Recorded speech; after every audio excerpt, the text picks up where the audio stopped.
Mesdames et messieurs, les directeurs santé mère-enfant de la communauté du PO, Madame la directrice de l'UCPO qui est assise juste en face de moi, Mariba, Monsieur le Président de l'Association des religieux de l'Afrique de l'Ouest, Mesdames et Messieurs les représentants des bailleurs, Mesdames et Messieurs les représentants des partenaires techniques et financiers, Mesdames et Messieurs les représentants de la société civile, Mesdames et Messieurs, jeunes leaders de la communauté du partenariat de Ouagadougou, chers participants en ligne, bonsoir. On est en palabre ou bien? Je viens, je cite tout le monde, je dis bonsoir, vous dites bonsoir. Est-ce qu'on est ensemble? Bon, si on est ensemble, je vais tout reprendre et saluez-moi comme je vous ai salué. N'est-ce pas? On est d'accord?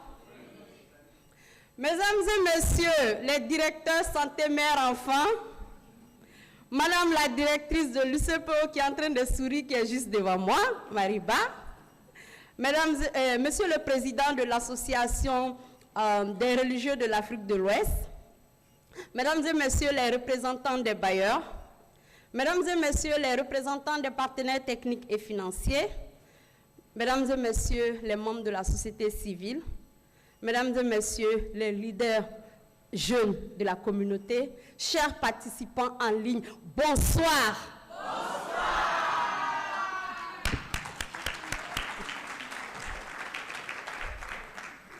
Soyez salués de par votre position. Bienvenue à vous. 2011-2024, 13 ans. 13 ans de réunions intensives. 13 ans pour se réunir pour voir les avancées. 13 ans pour se réunir pour échanger. 13 ans pour échanger des défis. 13 ans pour innover. Oui, la communauté sait innover. La Covid nous a surpris, mais ça ne nous a pas empêché de nous réunir. Certes, c'était dans un contexte particulier. 13 ans de résilience. J'ai l'habitude de dire de m'acclamer, mais aujourd'hui, je dirais de vous acclamer.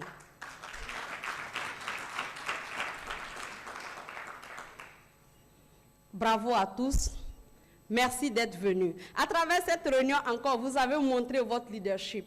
Je pense que Madame la directrice va y revenir. Cette réunion n'était vraiment pas prévue.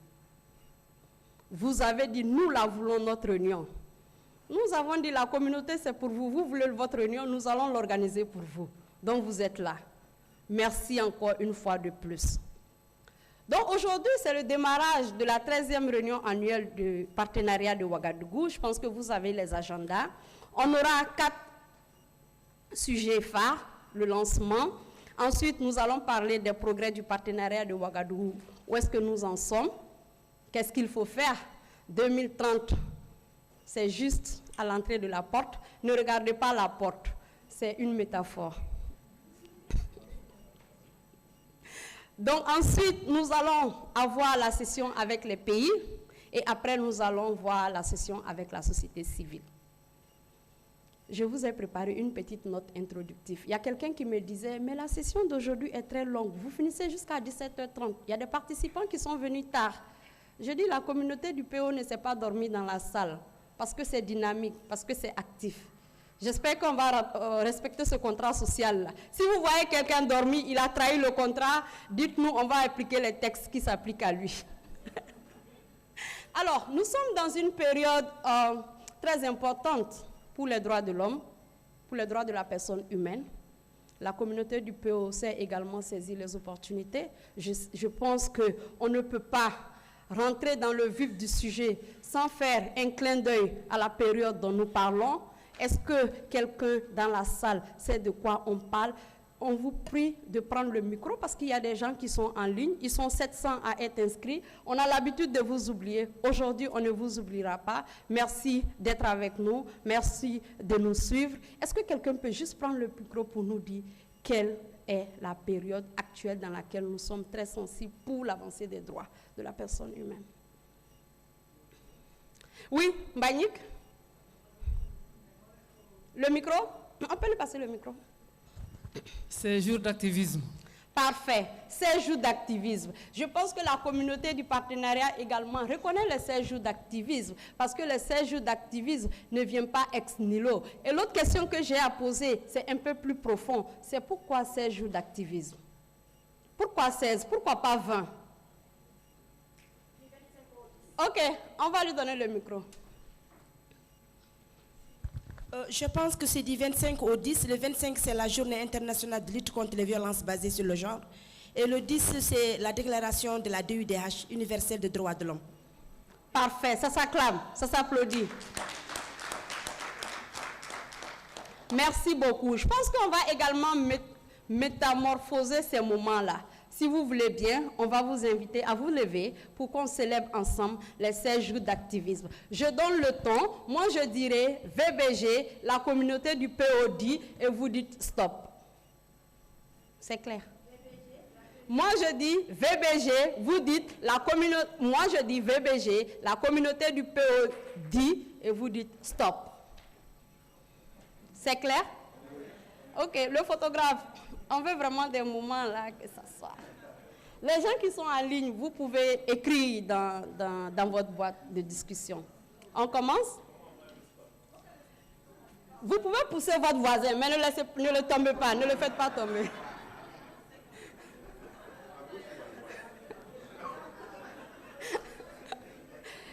VBG, la communauté du POD. C'est comme ça que vous voulez stopper tous ces crimes qui se passent. On voit pas 4 minutes sans qu'une femme ne soit tuée. Et c'est comme ça que vous stoppez communauté du PO. On reprend une fois. VBG, la communauté du PO dit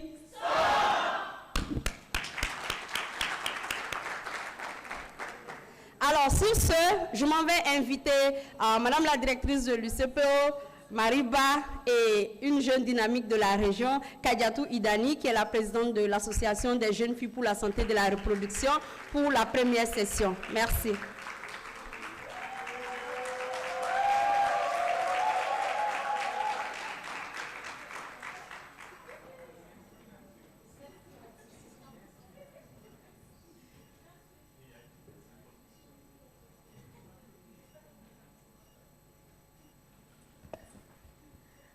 Bonsoir à tout le monde. Madame la directrice me disait tout à l'heure que j'ai un fan club. J'ai dit non, le fan club c'est pour la directrice, c'est pour la communauté du PO. Merci beaucoup Denebou, notre KLMP. Merci beaucoup à tout le monde. Et d'innovation en innovation, bien sûr, ça continue toujours avec le PO. Cette année, je pense que comme vous l'avez remarqué, on est à la cérémonie du lancement, mais avec plus de touches d'innovation. Ça ne sera pas comme d'habitude ce qu'on a l'habitude de faire, trop de protocoles et également des discours successifs. Cette année, ça va être des échanges qui vont nous questionner et qui vont nous amener de façon relaxe et je pense ludique aussi à apprendre de notre parcours sur les 13 ans. Djenobu vient de le dire tout à l'heure, de comprendre les défis, mais également de réfléchir sur les perspectives pour la suite. Donc, ça va être un moment d'échange, Madame la directrice. C'est un plaisir pour moi quand même de faire partie de ce panel et de poser ces questions à la directrice et également au public, en ligne aussi, on ne vous oublie pas. Bonsoir. Et pour essayer d'aller directement, parce que j'ai trop hâte en même temps d'écouter les réponses de tout le monde. Madame la directrice, pour la première question, si vous devez comparer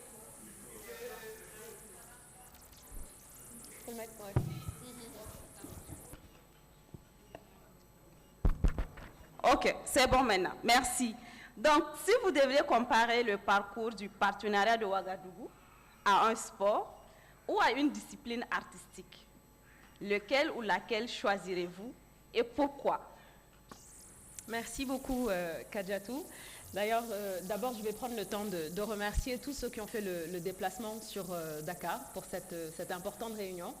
Djenebou a déjà rappelé le fait qu'elle n'était absolument pas prévue, mais qu'on a dû répondre à l'appel surtout des directeurs santé mère-enfant, qui ont beaucoup insisté durant l'année que nos objectifs sont très proches et qu'il fallait donc tenir cette réunion en présentiel ou en tout cas dans un format réduit. Donc, vous remerciez tous d'avoir fait le déplacement. Je suis ravie aussi d'être sur ce panel avec Kadjatou, qui est une des jeunes femmes leaders aussi dans notre mouvement, qui nous vient du Niger. On dirait qu'il y a une tradition de jeunes femmes leaders au Niger, parce que tu as pris la succession de Mariama Abougado, qui a aussi laissé une empreinte très forte au niveau du partenariat de Ouagadougou. Alors, pour répondre à ta question, si je devais parler du partenariat de Ouagadougou comme un sport, je pense que je choisirais la course. Mais la course, tour à tour, la course de vitesse et ensuite la course de fond. Je m'explique, la course de vitesse, je pense que c'était le départ du partenariat. Durant la phase urgence d'agir, où nos pays avaient pris un très mauvais départ et qu'il fallait rattraper justement le reste du monde en termes d'indicateurs maternels et infantiles, en termes d'utilisation de la planification familiale. Et donc, il y a eu ces efforts très poussés dès le départ avec les plans d'action nationaux budgétisés pour justement permettre au pays de rattraper ce retard-là. Alors, la plupart de nos pays, à ce moment-là, ont eu des augmentations d'à peu près 1 point de pourcentage chaque année, ce qui est quand même énorme. On est, je pense, la seule région qui a réussi à avoir ces augmentations-là. Et ensuite, je pense que depuis cette nouvelle phase, donc à partir de 2021, on est un peu plus dans une course de fond. L'arrivée est encore assez loin, mais aussi assez rapide pour 2030 et pouvoir réaliser nos objectifs. Donc, il y a un certain essoufflement, ce qui est tout à fait normal. On vient de l'atelier recherche qui s'est déroulé à Abidjan, où justement les chercheurs nous ont expliqué que c'est tout à fait normal, en ayant eu un départ aussi, on va dire, soutenu, à un moment d'arriver à un plateau. Et ce qu'il faut maintenant, c'est de pouvoir maintenir sa vitesse. Je pense que tous ceux qui ont déjà fait de la course, donc je pense que j'aurais choisi l'athlétisme et la course, mais tour à tour, course de vitesse, course de fond. Et tout à l'heure, pendant ma présentation, j'aurai l'occasion de revenir sur le fait que la course de fond, là, maintenant, il faudra qu'on la stoppe et qu'on aille vers une course de vitesse encore. Voilà. Je reviens dans la salle, mais également en ligne. Les participants qui sont en ligne, écrivez-nous dans le chat, vous, votre réponse. Si vous devez comparer le partenariat à une activité sportive ou artistique, laquelle ou lequel choisirez-vous? Et je vais prendre peut-être 2 ou 3 dans la salle pour nous dire, répondre à la même question. Ça sera quoi? Le sport ou l'activité artistique que vous allez choisir si vous devez comparer le parcours du partenariat de Ouagadougou? Syrah va aider avec... Oui, Syrah, tu peux passer le micro à Renat. C'est 2 personnes qui vont répondre en même temps. Pardon. Merci beaucoup. Moi, je comparais à une peinture. Okay. Je vois vraiment une peinture.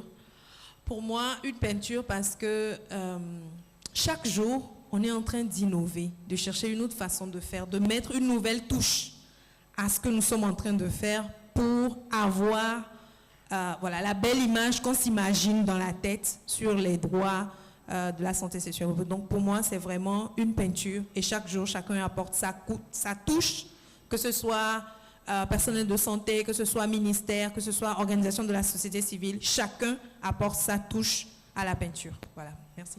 Merci beaucoup. Une deuxième personne? Ah, d'accord. Je ne devais pas prendre? Oh, si, vas-y. J'ai eu peur. Moi, ça me fait penser à la musique congolaise. Je dirais pourquoi. Cette année, pour la RAPO, on a quand même eu beaucoup de discussions. Est-ce que ça se fera ou pas et tout. Et on a pu faire en fait cette réunion. Et c'est un peu comme la musique congolaise, là où on pense qu'elle va s'arrêter, elle reprend de plus belle. Voilà. Merci beaucoup. Sira, là, la tata de la Mauritanie. Et après, on donne. Ok, merci. Pour moi, ça représente une activité artistique parce qu'il y a à chaque fois non seulement une continuité, mais des innovations. Et surtout que la force de mobiliser les acteurs communautaires, c'est vraiment quelque chose de je ne sais pas comment l'expliquer. D'accord, merci. Sira, on prend la dernière intervention là. Ici. Merci. Ok, merci. Moi, je la comparais volontiers à un championnat de football.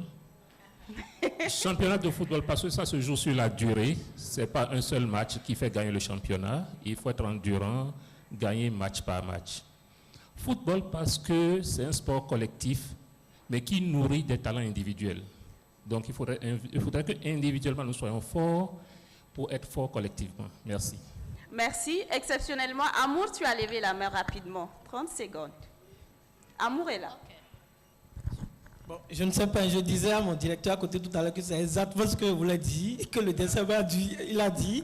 Mais ce que je voulais dire aussi, ajouter à ce que le DCMA a dit, c'est que nous jouons ensemble et nous avons des champions chaque année. Et voilà, il y a eu des champions en termes de planification familiale et tour à tour, tous les pays du PO finiront par être champions de la PF. Merci. Merci beaucoup, Amour. Et moi, rapidement, à cette question, c'est à quoi j'ai pensé. Je dirais par exemple le handball. Parce que j'ai joué au hand et particulièrement, on sait le rôle qu'a le pivot au sein de l'équipe. Souvent, ce n'est pas visible, mais on sait quand même que de façon stratégique, c'est cette personne vraiment, c'est cette position qui amène tout le groupe, toute l'équipe à aller vers la victoire. Donc, c'est un peu comme ça que moi, je vois le parcours du partenariat qui est là avec les pays, les 9 pays qui sont là et de façon stratégique à amener les gens à respecter leur engagement et à aller vers l'atteinte des objectifs. Merci beaucoup à tout le monde et j'espère qu'en ligne, vous avez écrit également. Madame la directrice, pour avancer vers la deuxième question, je sais que ça a été vraiment un parcours. Et cette fois-ci, j'aimerais bien savoir de votre expérience. Est-ce que vous pouvez partager avec nous une anecdote ou un moment marquant qui vous a vraiment particulièrement touché et que vous pensez à contribuer à renforcer l'engagement vraiment des membres du PO? Alors, ça va peut-être être dur d'en citer un seul. Je pense qu'il y a plusieurs moments qui ont marqué. À chaque fois qu'un pays a réussi à dépasser ses objectifs pour l'année, je pense que ça a été une victoire pour la communauté. À chaque fois qu'un bailleur de fonds a rejoint le partenariat de Ouagadougou, dont très récemment la Fondation Packard, désolée, à chaque fois qu'on a pu recevoir, qu'on a pu avoir, on va dire, une avancée en termes de plaidoyer surtout, quand ça s'est fait en communauté, ça a eu lieu au Niger quand la direction santé mère-enfant, santé de la population a été créée à la suite d'une des caravanes du PO, mais aussi du plaidoyer qui avait été fait dans le pays. Quand la Côte d'Ivoire a augmenté de façon très significative aussi son budget pour la planification familiale, je pense que tout ça, ce sont des événements marquants qui font que ça nous encourage, nous tous, non seulement au niveau de l'unité de coordination, mais également au niveau de la communauté du PO, à pouvoir continuer sur nos efforts. Donc je dirais que c'est tous ces événements marquants, et surtout quand il y en a plusieurs dans l'année, qui font que ça nous encourage encore plus d'arriver à la RAPO et de pouvoir présenter tous ces résultats-là. Merci. Et alors, cette année, on est là. Pourquoi une mini-RAPO et non une réunion annuelle traditionnelle dont on a l'habitude de voir? Et quel intérêt cette mini-RAPO-là a de faire le focus sur les pays?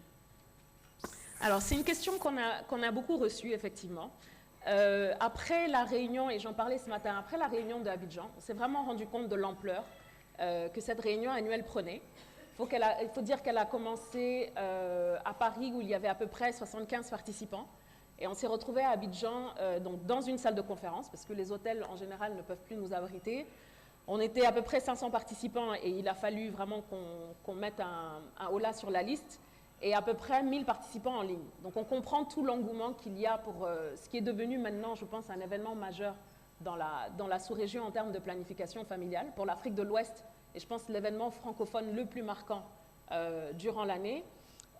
Et donc on s'est dit qu'il serait peut-être bon d'espacer autant que possible les réunions et de pouvoir organiser des agendas le plus inclusivement possible, c'est-à-dire de réunir des partenaires et de décider de ce qui devrait être sur l'agenda ou pas. Et donner l'opportunité à encore plus de participants de pouvoir prendre part à la réunion. Donc on avait pensé que cette année, on serait 100% en virtuel. Et il y a eu la réunion des points focaux gouvernement, donc les directeurs santé mère-enfant à Nouakchott en mars 2024, où ils ont vraiment insisté et demandé à ce que la réunion puisse se passer en présentiel, au moins pour eux et certains autres points focaux. Et donc, on avait commencé en tête avec une réunion d'à peu près une trentaine de participants. Ensuite, ça a augmenté à 50, ensuite à 100. Là, on est 120. On a dû s'arrêter à 120. Et comme l'a dit Djenebou, on a à peu près 700 inscriptions en ligne. Donc, on a pensé que c'était important. Et donc, cette année, de vraiment pouvoir faire le focus sur les pays et vraiment pouvoir échanger sur comment on fait pour arriver à nos objectifs de 2030. Donc, c'est vraiment la raison pour laquelle on a décidé d'avoir ce qu'on avait appelé une mini-rapo, mais finalement, ce n'est plus trop le cas. Ce n'est peut-être pas le grand format habituel, mais qui aura lieu l'année prochaine, en 2025. On travaillera avec certains pays et voir dans quel pays se tiendra et on fera l'annonce dès que possible en début 2025. Voilà. Merci beaucoup, Madame la Directrice.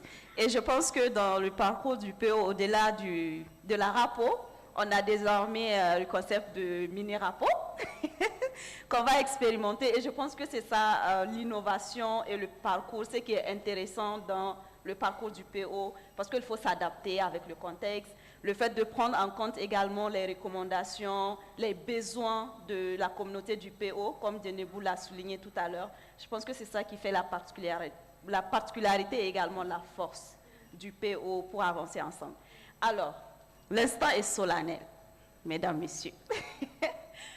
Donc, pour finir et lancer officiellement, je dirais, cette mini-rapport pour avancer sur l'agenda, quel message souhaiterez-vous ou quel appel souhaiterez-vous adresser vraiment à l'ensemble des participants dans cette salle, mais également ceux qui sont en ligne? Merci, Kadjatou. Et tu m'as marché sur la langue parce que je pense qu'une chose qu'on voudrait vraiment remercier les bailleurs qui nous donnent la possibilité d'être flexibles. Donc d'organiser des mini-rapos ou des grandes rapos selon les besoins, de pouvoir répondre aux besoins de façon assez réactive des différents membres du partenariat de Ouagadougou et de prendre en compte leurs requêtes. Mais c'est vraiment, encore une fois, de remercier tous ceux qui ont fait le déplacement sur Dakar. Vous invitez vraiment à prendre part à ces sessions. Le but, comme je l'ai dit, c'est d'avoir un focus sur les pays, de leur permettre d'avancer. On verra dans la présentation plus tard, il y en a qui ont fait de grands bonds. On est extrêmement fiers de ce qu'ils ont, des résultats qu'ils ont pu engranger. Et puis vraiment d'inciter tous à participer autant que possible sur ces 3 prochains jours et nous approcher en cas de questions ou de commentaires. Voilà. Merci beaucoup, Madame la Directrice. Ça s'applaudit vraiment. Kelempe, j'espère qu'on est également dans le temps et pour pouvoir vraiment finir, elle l'a souligné tout à l'heure, ça fait 13 ans que le partenariat existe, ça fait 13 ans qu'on avance ensemble, ça fait 13 ans qu'on relève des défis ensemble, ça fait 13 ans qu'on célèbre également des succès ensemble et nous espérons qu'on va continuer à relever, à faire ce qu'on a à faire, à redoubler plus d'efforts et disons rendez-vous au-delà de 2030 avec les objectifs dans 13 ans encore pour faire le bilan, pour voir les 26 ans du PO et j'espère qu'à ce moment-là, on n'aura que des succès et des leçons à tirer. Merci beaucoup et je pense que je passe la parole à Djenebou, si tu veux bien. Merci beaucoup à tout le monde et bonjour.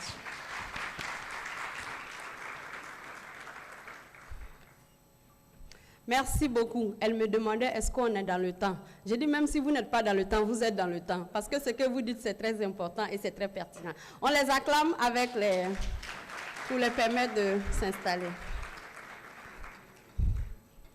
J'ai beaucoup aimé le fait que le partenariat soit comme de la musique togolaise, congolaise, la rumba. Je pense qu'il va falloir, avant de finir aujourd'hui, il faut nous mettre la musique. On va savoir, c'est à quelle partie où on dit c'est fini et puis ça relance. Ok, merci beaucoup. Merci pour cette entrée en matière. Nous allons progresser avec la session d'après. Mais avant, c'était vraiment de vous inviter. Je pense qu'il y a certains d'entre vous à qui on a envoyé des messages concernant ICFP. Qui était à ICFP à Pattaya? Merci. Je vois des gens qui étaient à ICFP qui n'ont pas levé la main. J'ai dit, soit j'ai mal posé la question, soit ils ont sommeil, soit ils veulent trahir l'accord. Mais bon, je ne le dénonce pas, c'est mon fils, je m'étais. Donc, on a envoyé un mail. Vraiment, c'est un survey très court, si vous pouvez répondre. Parce qu'on veut avoir on veut briller en Colombie, comme ce fut le cas à Pattaya. Avec nous, on ne change pas l'équipe qui gagne. De toute façon, qu'on a fait à Pattaya, si on ne fait pas comme ça, la prochaine édition, peut-être qu'on ne va pas nous appeler. Donc, s'il vous plaît, allez-y renseigner le survey, dites vos impressions, ça leur permettra de voir ce que les francophones veulent. Parce que nous, on a toujours mis en avant le fait qu'on est francophone, on est un peu laissé de côté, on est un peu lésé. Maintenant qu'on nous donne la parole, prenons la parole. Ne commettons pas le crime de l'orateur. Quand on lui dit de parler, il ne parle pas là, chez les orateurs, c'est un crime. Un autre point. On a les hashtags de la RAPO sur les tables. Quand vous faites les publications, veuillez utiliser le hashtag. Ça permet à toute la communauté de voir que vous avez fait des posts, de republier également. Ça vous donne plus de visibilité, plus de retour. Et on a aussi des liens, comment on l'appelle? C'est en train de m'échapper. Mots de passe Internet qui sont là pour ceux qui aimeraient se connecter. C'est très simple, hein? C'est ICPO minuscule. Après aussi, il y a un code qu'on a mis pour que vous puissiez avoir accès aux photos sur Flickr. On va télécharger toutes les photos au fur et à mesure pour vous permettre également de faire des posts. Je pense qu'il faut en profiter. Donc, sans trop tarder, vous savez, il y a un mot anglophone que j'ai découvert récemment. Chez les anglophones, quand tu veux dire sans trop tarder, tu dis without further ado. C'est ça? Ok, on va passer à la session qui suit. Et là, pourquoi vous riez? Mon anglais n'est pas bon. Pourquoi les gens rient? Without further ado. Ok, so on va passer à la session d'après. C'est la session pays. Elle sera modérée par Mme Fatou Jensen. Non.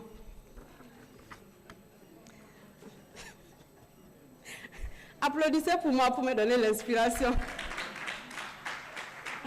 En fait, non, je m'étais trompée. C'est plutôt la session sur les progrès du PO. Et ça sera fait par Marie. Marie qui est en face de moi et je vais passer à autre. Madame la directrice, vous êtes invitée.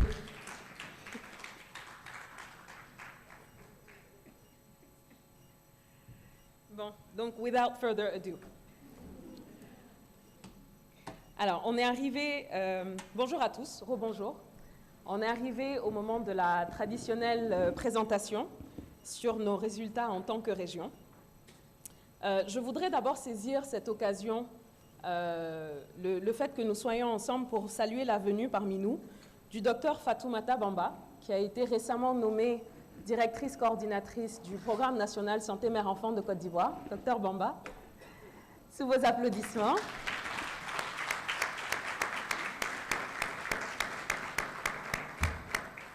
Bienvenue dans la grande famille du PO.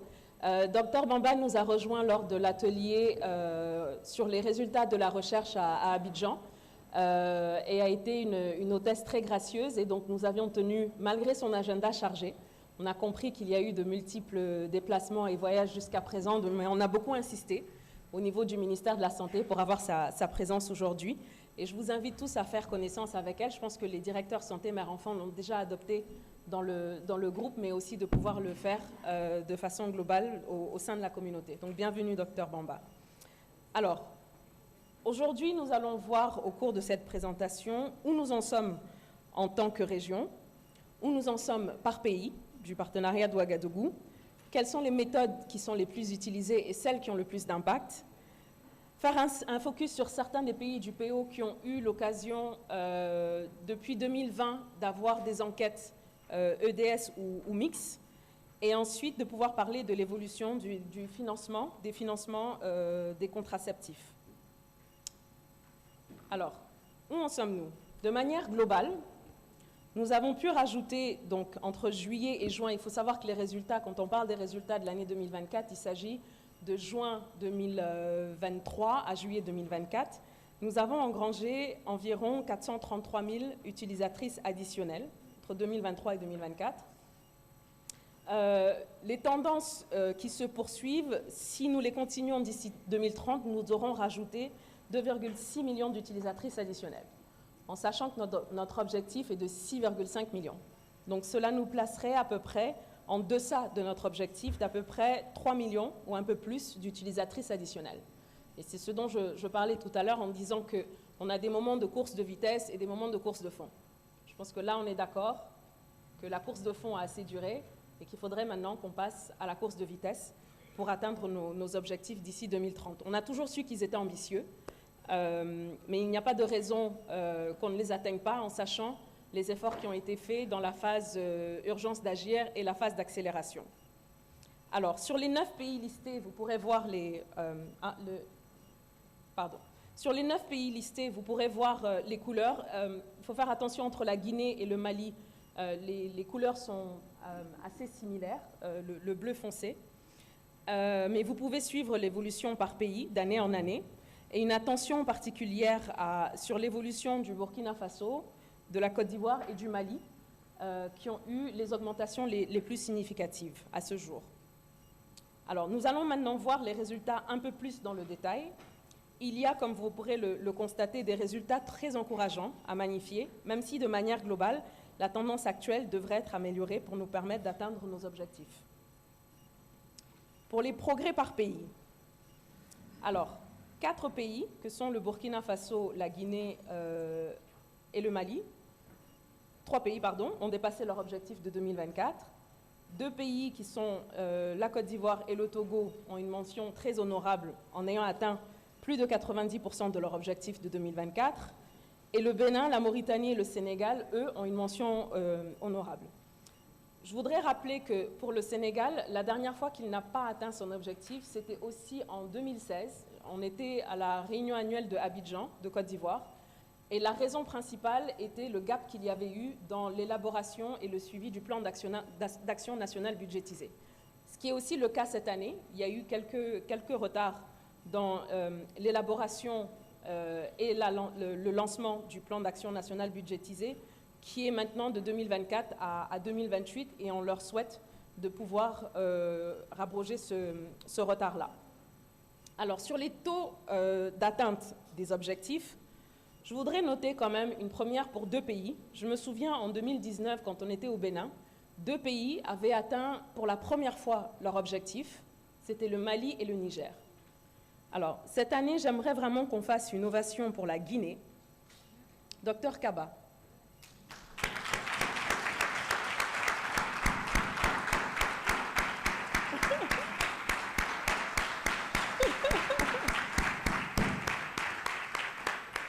Une ovation donc pour la Guinée et les efforts de la direction de la santé, de la famille et de la nutrition, représentée ici par sa directrice, Dr Fadima Kaba. On vous remercie pour votre leadership et remercier et magnifier également l'accompagnement des autres DSME qui ont beaucoup insisté au cours des années à pouvoir échanger avec la Guinée pour lui permettre d'atteindre ses objectifs. Donc c'est la première fois depuis le début du partenariat de Ouagadougou que la Guinée, et je sais que Dr Kaba avait toujours à cœur, à chaque fois qu'on arrivait à la RAPO, voilà, de ne pas voir la Guinée dans le groupe des pays qui ont atteint leur objectif. Donc on vous félicite très chaleureusement et bienvenue donc, dans cette famille des pays qui atteignent et dépassent leur objectif. Le deuxième pays je pense, qui est arrivé à 97% de son objectif, mais je pense qu'on peut considérer comme ayant atteint ses objectifs, c'est le Togo. Une ovation pour Dr Agossou, qui est, voilà, pour Dr Agossou, et puis non seulement les autres points focaux du Togo, mais également pour les autres directeurs santé-mère-enfant qui ont eu à réaliser ces échanges-là. 97% de l'objectif, je pense qu'on peut considérer que c'est 100%. Et vraiment, encore une fois, je pense que c'est tout l'esprit du partenariat de Ouagadougou, c'est d'arriver à atteindre notre objectif régional, mais s'assurer aussi qu'il y ait une équité par rapport au pays et de leur assurer à tous de pouvoir atteindre leur objectif régional. Donc on vous souhaite de pouvoir résorber les gaps qu'il y avait eu sur les années précédentes, comme le Mali a eu à le faire. Voilà, donc je voulais revenir sur ces deux pays-là et ces deux points, et l'importance d'avoir atteint leur objectif. Alors, sur cette courbe-là, vous avez trois courbes. La courbe verte est celle de la demande satisfaite, qui, elle, est en constante augmentation depuis 2011 et désormais dépasse les 50%, ce qui est une excellente nouvelle. La courbe bleue, en clair, représente les besoins non satisfaits, qui, eux, continuent de diminuer, mais relativement lentement. Donc, on est passé de 24 à 18% entre 2011 et 2024. La courbe, les tendances sont sur cette période-là. Et ensuite, la courbe en bleu foncé, qui, elle, représente le taux de prévalence contraceptive, qui augmente en moyenne à peu près 0,6% de points chaque année, et qui est passé donc de 11% à 19%. Il faut savoir qu'au début du partenariat de Ouagadougou, dans les 3 et les 4 premières années, les bons et les augmentations en moyenne de pourcentage étaient d'à peu près 0,9% à 1,2%. Donc, comme je disais, il y a une stagnation, une certaine stabilisation qui se fait, et raison pour laquelle on devrait pouvoir accélérer la cadence. Alors, sur les taux de prévalence contraceptive pour toutes les femmes, il y a une évolution, donc là on va voir les détails de plus près pour les pays. Les plus fortes progressions ont été au Burkina, suivi du Mali et du Togo. Alors, le Burkina Faso et la Côte d'Ivoire ont, eux, engrangé le plus grand nombre d'utilisatrices additionnelles, bien que le Burkina et le Togo aient les taux de prévalence contraceptive les plus élevés. La croissance s'est vue dans tous les pays, avec des augmentations de points de pourcentage d'à peu près 0,8, 0,7, 0,6%, et une certaine stagnation au Niger, ce qui est compréhensible vu la situation, et une croissance d'environ un demi-point par an dans la plupart des pays du partenariat de Ouagadougou, et de plus d'un point par an au Burkina Faso, qui lui a engrangé 1,1%. Donc, les taux de prévalence contraceptive que nous évaluons avec le nombre d'utilisatrices additionnelles est en constante augmentation, mais on aimerait que la croissance soit un peu plus soutenue et de pouvoir dépasser, pour chacun des pays du partenariat de Ouagadougou, notre ambition, ce serait de pouvoir dépasser un point de pourcentage d'addition de croissance chaque année, ce qui nous permettrait d'arriver à notre objectif à la fin de 2030 de 6,5 millions d'utilisatrices additionnelles. Alors, qu'est-ce qui a changé? Certains des pays du partenariat de Ouagadougou, je pense que 4 d'entre eux, ont eu à faire des enquêtes après 2020, ce qui nous permet une certaine analyse qui a été faite par nos collègues de TRAC 20. Alors, une analyse sur les sources de progrès. Qu'est-ce qui a emmené certains pays à pouvoir dépasser leurs objectifs? Sur les méthodes les plus utilisées, il faut savoir que la croissance sur les taux de prévalence contraceptive est venue d'une augmentation massive de l'utilisation d'implants. Donc on sait d'ores et déjà que de pouvoir augmenter l'utilisation des implants, qui devient une des méthodes les plus demandées, est un moyen de pouvoir augmenter non seulement le taux de prévalence contraceptive, mais aussi le nombre d'utilisatrices additionnelles. Et vous verrez que sur le Bénin, le Burkina Faso, la Côte d'Ivoire et le Sénégal, cette augmentation a eu lieu. Sur le Burkina Faso, en plus de l'augmentation des utilisatrices d'implants, il y a aussi eu une augmentation de l'utilisation des DIU et injectables, bien qu'assez légère. Sur la Côte d'Ivoire, une augmentation des injectables, mais une baisse de l'utilisation de la pilule. Pour le cas du Sénégal, par contre, il y a eu également une baisse de la pilule et une augmentation du DIU.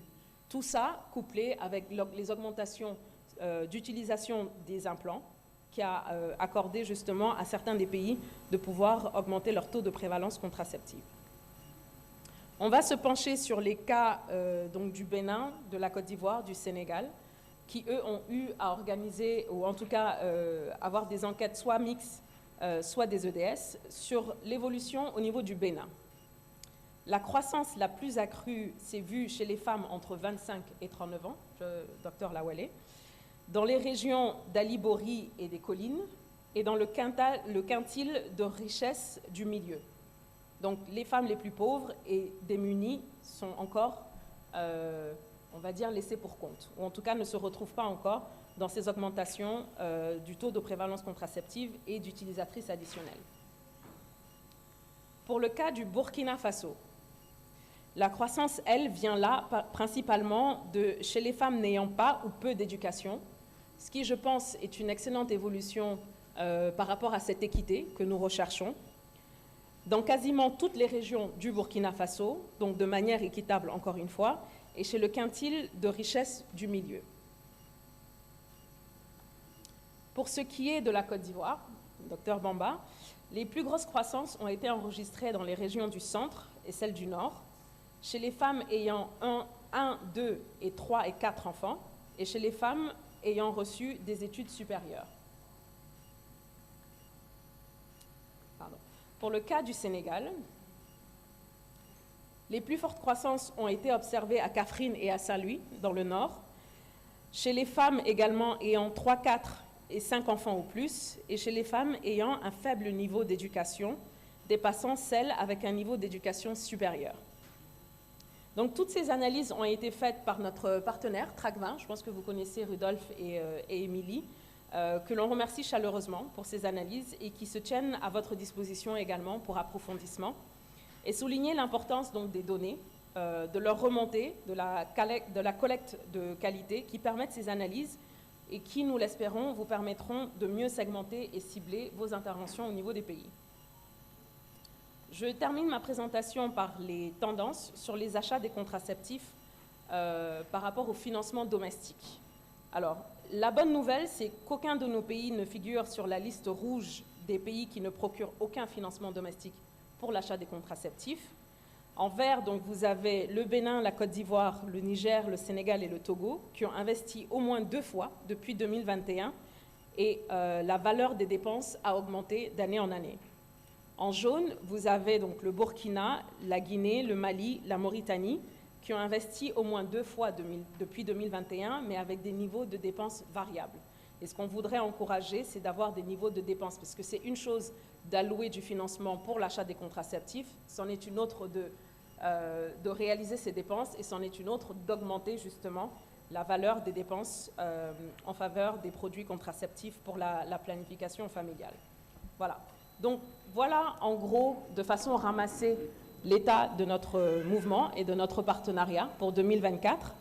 Encore toutes nos félicitations au Togo, à la Guinée, mais aussi aux 7 autres pays du partenariat de Ouagadougou. Nous restons disponibles pour toute question ou commentaire durant les 3 jours ou plus tard, si vous en avez l'occasion. Et si nous avons le temps pour des questions, je ne suis pas sûre combien de temps on a, mais si on a le temps pour des questions ou commentaires avant la prochaine session, mais en tout cas, je vous remercie pour votre attention.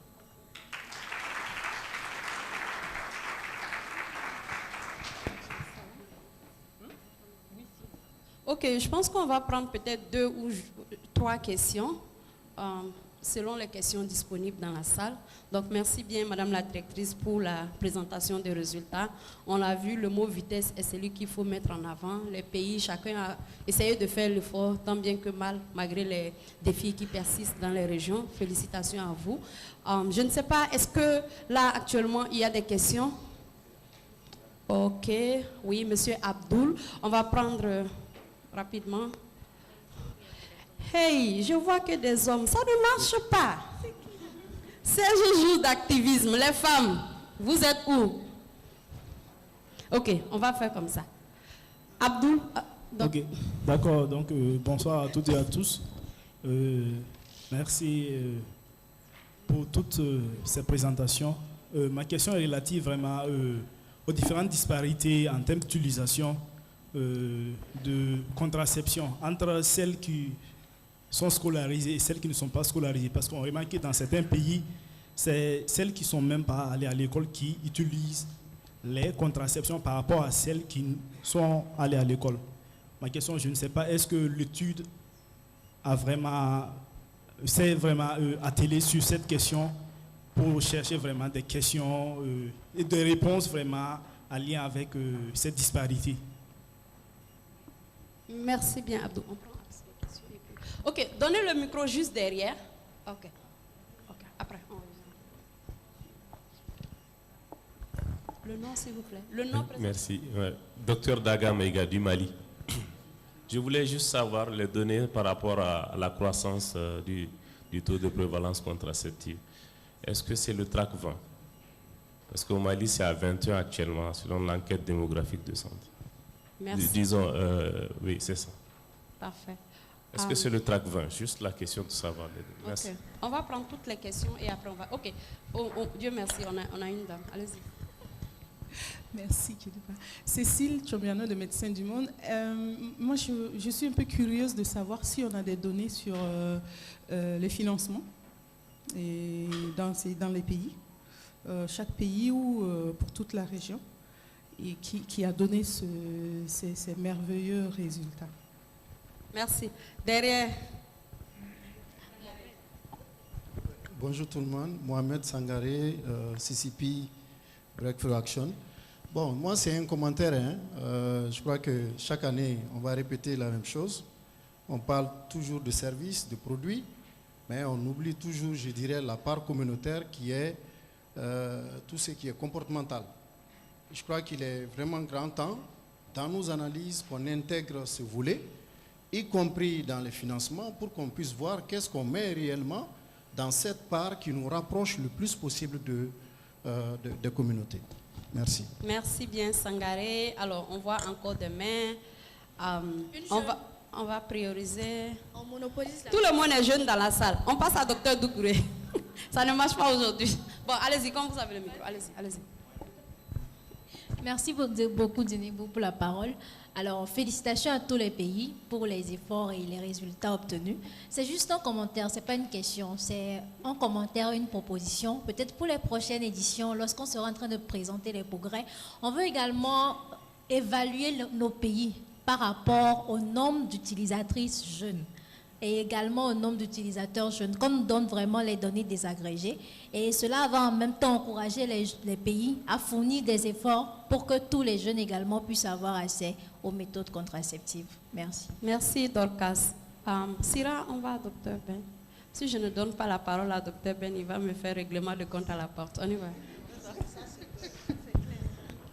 Non, pas du tout. Très bien. Inibara. Donc, je voudrais tout simplement remercier l'UCPO pour ce travail éloquent. Parce qu'en réalité, on a toujours besoin de ce blomba. C'est un bambara et tu vas traduire après. C'est-à-dire se rencontrer chaque année pour se dire voilà là où nous sommes et là où nous devons aller. C'est vrai, Mariba l'a dit, la directrice de l'UCPO, on lui a pratiquement forcé la main pour tenir cette réunion. Tout simplement parce qu'on l'a dit, l'absence de réunion un an peut reculer les pays encore. Tout simplement parce que nous sommes des pays dans lesquels nous avons une crise profonde. Si on ne maintient pas la pression dans les pays, étant donné la crise dans ces pays-là, si on les oublie pendant un an ou 2 ans, mais réellement les choses vont reculer parce que c'est des pays qui ont beaucoup de priorités. La planification familiale étant une priorité, mais jusqu'à présent nous sommes en train de pousser pour que ça soit une priorité de développement. Donc, pour dire tout simplement que les données qu'on vient de voir sont vraiment bien, parce que si on se rappelle du partenariat de Ouagadougou en 2011, là où nous sommes, des prévalences contraceptives à 1 chiffre, aujourd'hui nous sommes à 2 chiffres, et pour dire que d'autres même veulent aller à 3 chiffres, pour dire combien de fois nous devons féliciter les différents pays pour les efforts malgré les problèmes. Et nous devons féliciter les partenaires qui aussi ont accepté de nous croire malgré les difficultés dans lesquelles nous sommes. On doit les féliciter et les applaudir.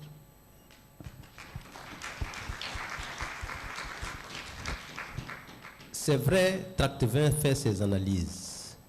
Mais comme Daga vient de dire, nous avons les données pays. Parce qu'en réalité, à l'EDS, le DSM du Mali, 2024, nous sommes à 22,3% pour toutes les femmes. Pour toutes les méthodes. Pour les méthodes modernes, nous sommes à 21,2%. Pour dire tout simplement que nous sommes avancés, mais est-ce que nous devons tout simplement présenter l'analyse de Tract 20? Est-ce que l'analyse de Tract 20 tient compte effectivement des données de l'EDS? Parce que les données officielles du pays, c'est les données de l'EDSM. Ces données, pour moi, ne sont pas officielles parce qu'en réalité, aucun document, je ne peux même pas présenter ça au Mali parce qu'on va dire, attention, qu'est-ce qui dit ça là? Où est l'évidence? Est-ce qu'il y a une enquête? Et l'enquête qui réellement donne nos données, c'est l'EDSM.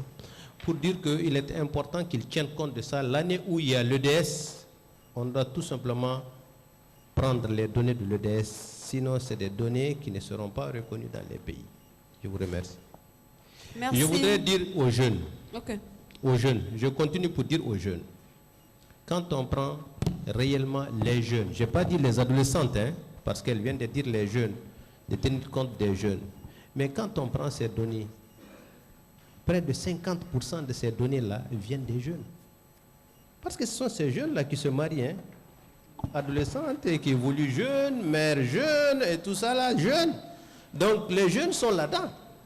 Bien qu'on peut les ressortir pour tout simplement mettre en exergue, effectivement, mais quand on va sortir les jeunes, c'est qu'il ne restera rien.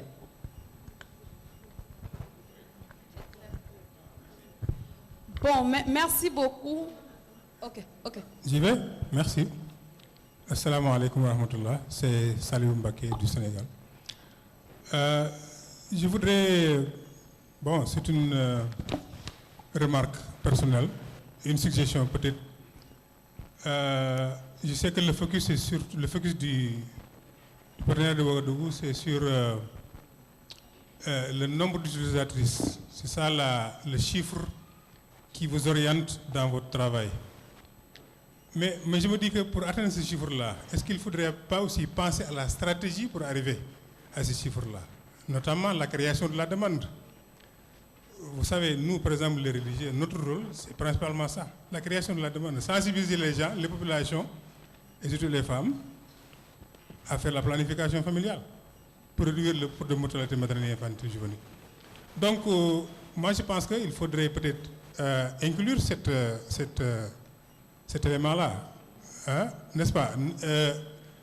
Pour atteindre le chiffre, il faut peut-être penser à la stratégie pour atteindre le chiffre. Et parmi ces stratégies-là, il y a la création de la demande, notamment le rôle des religieux, des leaders communautaires en général. Voilà, dans votre stratégie de multisectorielle, moi je pense qu'il faudrait peut-être s'apesantir un peu sur ça, orienter peut-être les financements aussi par rapport à ça, et ne pas seulement attendre chaque année pour donner...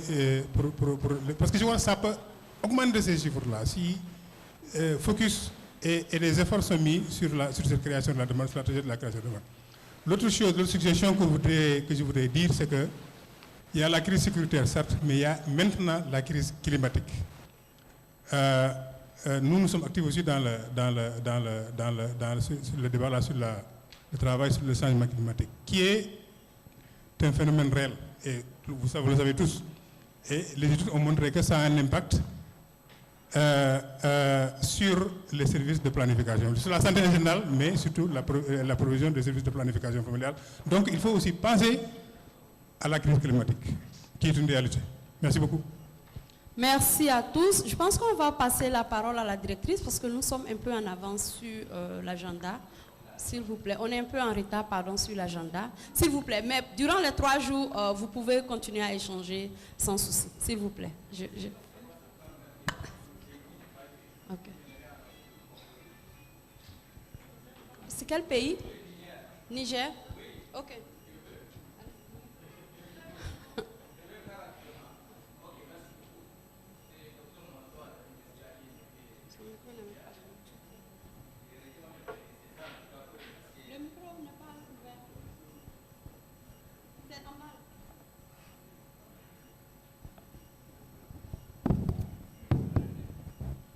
pour remercier en tout cas l'équipe ICPO et tout le monde qui est ici, et merci beaucoup.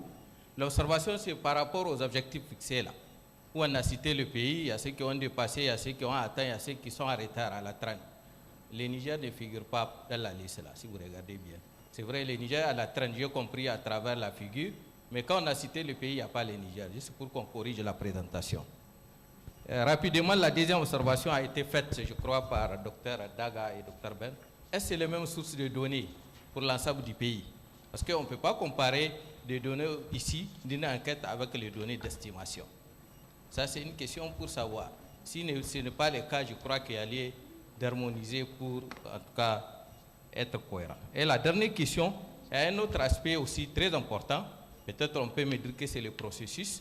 C'est par rapport à la disponibilité des produits. On ne peut pas réussir un programme sans produit. C'est important aussi d'explorer et d'évaluer quelle est la proportion de rupture de produits contraceptifs au niveau de ces pays-là. Compte tenu de certaines contraintes que vous savez que certains pays en ont, tout ça là, ça permet d'apprécier l'objectif, l'atteinte de l'objectif. Merci beaucoup. Ok, merci. Alors, on passe la parole à la directrice pour aller rapidement avec les questions. Merci Djenebou, et merci à tous pour les questions, les commentaires et tout l'intérêt porté à la présentation. Si je peux répondre autant que possible, parce qu'il y a des questions qui se ressemblent, sur les différences sur les taux d'éducation et comment est-ce que certaines femmes sont atteintes, ça dépend de pays en pays, selon la stratégie qui est mise en place par le pays. Ce que TRAC20 fait, c'est d'utiliser les données pays et de pouvoir les analyser. Donc chaque pays a une stratégie, et dans certains pays, donc, ce sont les femmes qui ont reçu le moins d'éducation, et dans d'autres pays, ce sont... Donc c'est pour ça qu'on regarde le quintile de richesse, qu'on regarde le niveau d'éducation des femmes et qu'on regarde par région. Mais je pense qu'on peut voir pour votre pays en particulier pourquoi certaines ont été touchées plus que d'autres. C'est tout l'intérêt de cette présentation-là, c'est de présenter des données et ensuite que vous puissiez faire le suivi et avec l'UCPO et avec TRAC20 pour comprendre exactement et ensuite pouvoir réajuster vos interventions. Sur la deuxième question du Dr Mega qui rejoint un peu celle du Dr Ben, toutes les données de TRAC20 viennent des données nationales. Ça c'est un. Donc les données viennent non seulement de l'EDS pour certains et du mix pour d'autres. Donc non seulement ça vient des données pays nationales, mais il y a des ateliers de consensus dans chacun des 9 pays. Donc je suis un peu étonnée qu'il y en ait qui ne reconnaissent pas ces chiffres-là parce qu'aucun d'entre eux n'est projeté ou partagé tant qu'ils n'ont pas été validés par les pays. Mais ils viennent tous, ce que TRAC20 fait, ils ne font pas de collecte de données. Eux font l'analyse des données qui existent déjà. Et c'est pour ça qu'on encourage les pays à pouvoir faire des EDS et des mix, parce que c'est avec ces données-là que TRAC20 et d'autres partenaires, PMA et consorts, enfin PMA fait la collecte de données, mais c'est avec ces données-là que les partenaires arrivent à faire certaines de ces analyses poussées. Pour la question de Cécile de Médecins du Monde, les financements domestiques, là on a juste regardé l'achat des contraceptifs, mais il y a d'autres données qui sont disponibles par rapport au financement domestique et combien est-ce que les pays mettent. Donc les données qu'on a présentées ici viennent de UNFPA, mais TRAC20 fait le suivi aussi des financements domestiques pour l'APF en général, et on suit aussi l'évolution du financement des bailleurs, qui lui n'a pas a relativement évolué, on va dire. Il y a eu des compensations qui ont été faites par rapport à certains bailleurs qui ont eu à faire des coupes et d'autres qui ont eu à augmenter leur financement pour l'APF en Afrique de l'Ouest. Pour le commentaire de Sangaré, qui rejoint beaucoup celui de l'imam Serine Saliou, c'est vrai que c'est pas forcément que le PO ne se focalise que sur service delivery,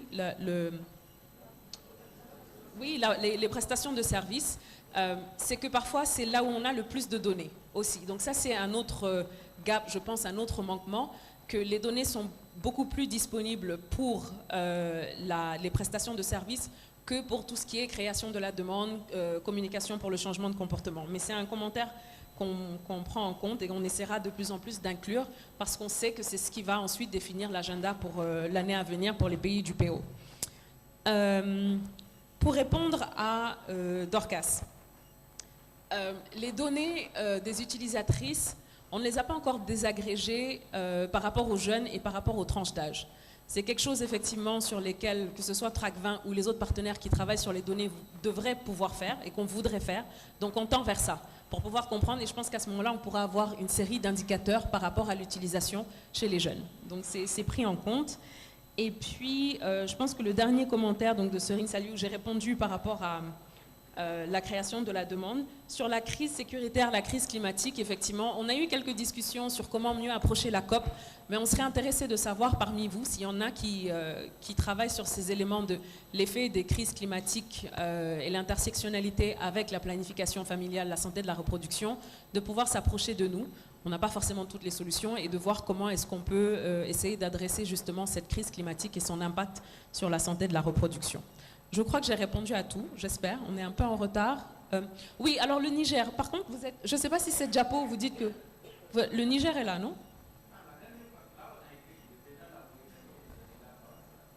Oui, oui, mais... ah, vous voulez dire là, on ne vous a pas cité. D'accord. Bon, si vous voulez, on peut... Bénin, Mauritanie, Sénégal et Niger. Non, pas atteint. On va corriger. Vous avez raison. C'est vrai. Absolument.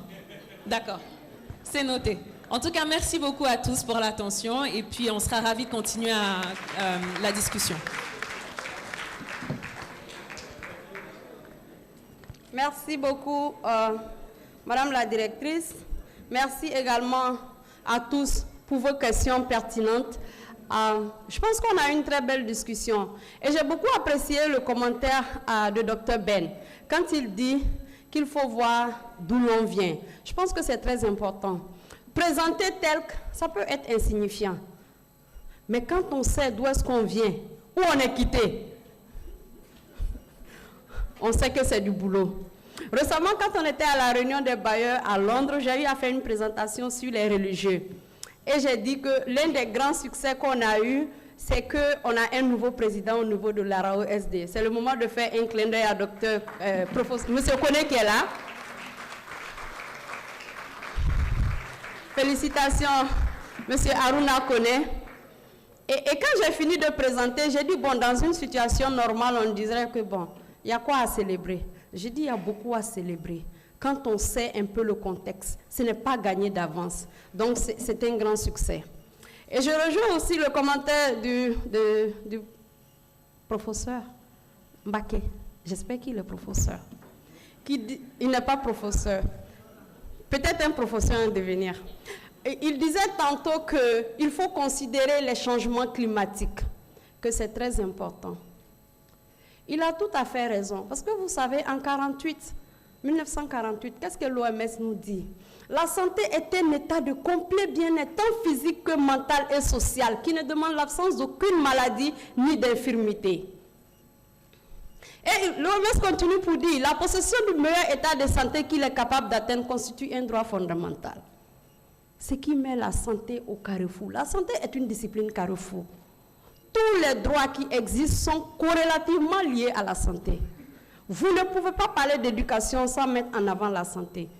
Quelqu'un qui ne se sent pas bien ne peut pas aller à l'école, quelle que soit la meilleure école que vous lui payez. On ne peut pas parler d'autonomisation sans la santé. Donc nous sommes d'accord que la santé également ne doit pas faire table rase des situations actuelles. Sinon, la santé risque. La santé risque d'être quoi? J'ai entendu une malade et la personne a parlé doucement. Docteur, la santé risque d'être malade, la santé risque d'être paralysée. Merci beaucoup. On acclame encore Madame la directrice, on acclame tous les participants.